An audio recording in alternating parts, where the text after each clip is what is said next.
selamat sore. Ya, sore. Apa kabar Mas? Baik, alhamdulillah baik. Sebelumnya kita dari kelompok Berapa kita? 12. kan? Sebelumnya kita dari mata kuliah kepemimpinan mau mewawancari Masnya sebagai owner dari Omah Pulos. Oh iya ya. Masnya bisa langsung memperkenalkan diri aja dan juga posisinya. Oh iya. Saya perkenalkan, nama saya Husamuddin Kois. Saya di sini sebagai owner dari Omah Pulos.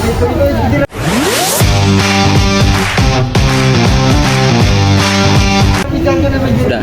Ya. Jadi mungkin boleh dijelaskan Mas, kayak apa sih yang melatar belakangi Mas itu ngediriin Omah Pulos? Sejarahnya ini. Iya.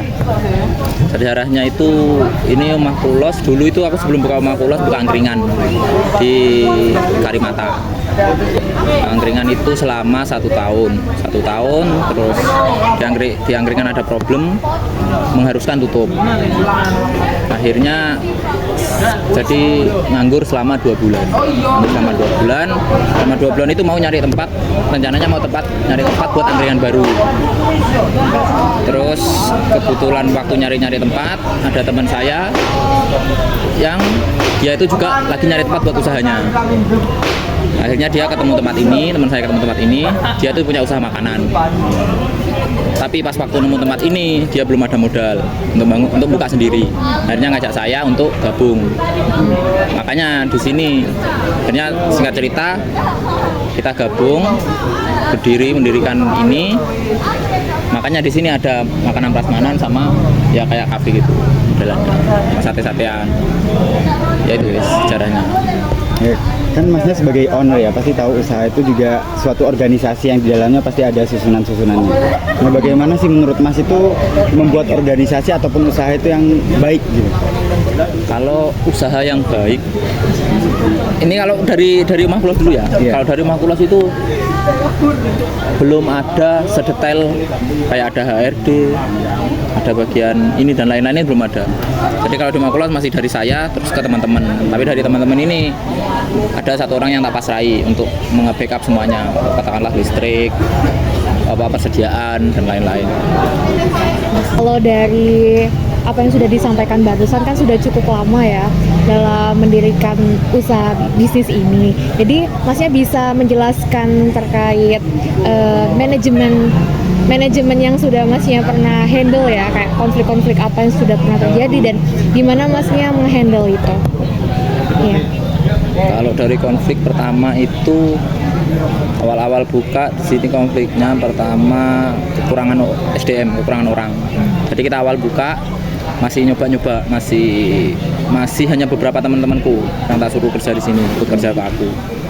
Itu cuma ada 4 orang. Ada 4 orang di sana kelabakan. Ternyata ketika kita udah buka ini opening, ternyata rame banget. Akhirnya 4 orang ini nggak bisa nututi untuk kerja di sini. Akhirnya nambah orang itu kita baru oprek setelah buka 3 bulan. Itu nambah orang, jadi ada sekitar 6. Jadi 6. Terus selama 6 itu kita dulu sebelum buka 24 jam, kita itu buka cuma dari pagi jam 8 sampai malam jam 2. Di situ jadi waktu yang sampai jam 2 ini ke paginya lagi nggak ada orang. Jadi saat itu konfliknya yang bersih-bersih ini nggak ada. Jadi yang bersih-bersih ini aku belum ngasih tanggung jawab memang. Jadi sempat waktu buka lagi sekitar jam 8 ini masih kotor banget. Terus akhirnya dari situ aku tak buat 24 jam sekalian. Jadi ada 3 shift di sini. Jam 00 sampai 08, 8 pagi sampai jam 4, jam 4 sampai jam 00 lagi.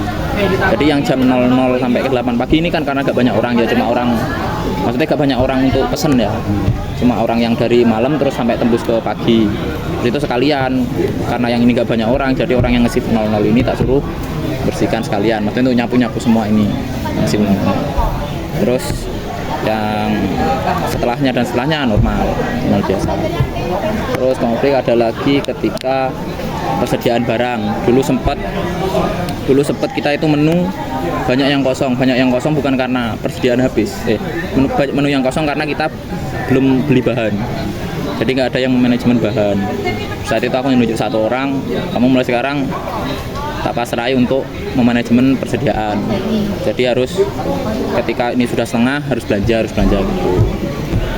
Terus ada lagi setelah itu konflik kita di ketika ada yang libur. Jadi ketika pegawai ada yang libur, di sini keteteran. Harusnya yang 00 ini shiftnya 1 orang. Terus jam 8 ini 2 orang, jam 8 sampai 4 sore ini 2 orang, jam 4 sore sampai jam 00 lagi ini 4 orang. Jadi waktu yang malam ini, yang libur ada 2 orang. Sementara kita pegawai pas, waktu itu pas. Jadi udah ngejip semua, ini kebetulan yang libur 2 orang. Jadi waktu malam itu ada 2 orang, cuma ada 2 orang, akhirnya ya gitu sama. Kedandapan akhirnya aku nambah pegawai lagi untuk membackup ketika ada yang libur. Terus ada lagi konflik di sini. Oh ini, kenapa diadakannya ini? Itu karena di sini sempat ada sekelompok anak, dia tuh nyanyi banter-banteran sampai akhirnya tetangga kos ini protes, masih rame. Padahal sudah lebih jam 12 masih rame. Terus akhirnya itu tak bilangi ke anak-anaknya yang rame waktu itu, Mas kalau jam segini jangan rame. Oh iya Mas, aman. Udah dibilangin tapi besoknya gitu lagi. Akhirnya tak buatkan ini. Setelah tak buatkan ini tetap rame. Sampai akhirnya mereka kan ramenya karena gitaran. Soalnya di sini disediakan gitar. Akhirnya anak-anak yang bawa kan gitarnya dari anak-anak sini. Tak bilangin wes gitarnya bawaan pulang, gak usah dibawa sini. Berarti gak usah ada yang gitar. Akhirnya ya wes aman. Kayak itu aja. Terus apa lagi? Udah kayaknya situ aja. Ya, berarti inisiasi Mas untuk mengatasi konflik-konflik yang muncul ini seperti penambahan sumber daya manusia yang ada di sini dan juga pemberitahuan yang tegas gitu ya Mas?